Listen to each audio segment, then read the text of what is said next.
છેલ્લા 2 અઠવાડિયામાં ગુજરાતમાં ચાંદીપુરા વાયરસને કારણે 6 બાળકોના મોત થયા છે. જે બીમારી સેન્ડ ફ્લાય નામની એક માખીથી ફેલાય છે.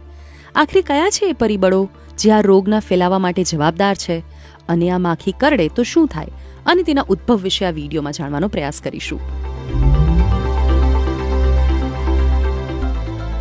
ચાંદીપુરા વાયરસ એક વેક્ટર બોર્ન રોગ છે જે સેન્ડ ફ્લાયથી ફેલાય છે. ચાંદીપુરા માટે જવાબદાર જે સેન્ડ ફ્લાય છે તેને ગુજરાતીમાં માટીની માખ કહીએ છીએ. આ માટીની માખ હાલ ગુજરાતમાં ચાંદીપુરા વાયરસને ફેલાવી રહી છે. આ માખી માટી કે છાણના લીપેલા ઘરોની અંદરની બાજુએ કાચી કે પાકી દિવાલ પર થાય છે. તેના માટે ભેજવાળું વાતાવરણ જવાબદાર છે. સેન્ડ ફ્લાય તેની ઉત્પત્તિ માટે ઈંડા મૂકે છે. તેમાંથી મચ્છરની જેમ ઈયળ, કોશેટો અને તેમાંથી પુખ્ત માખી બને છે. નરી આંખે જોઈ શકાય તે માખીથી આ માખી 4 ગણી નાની હોય છે. જૂનના અંતથી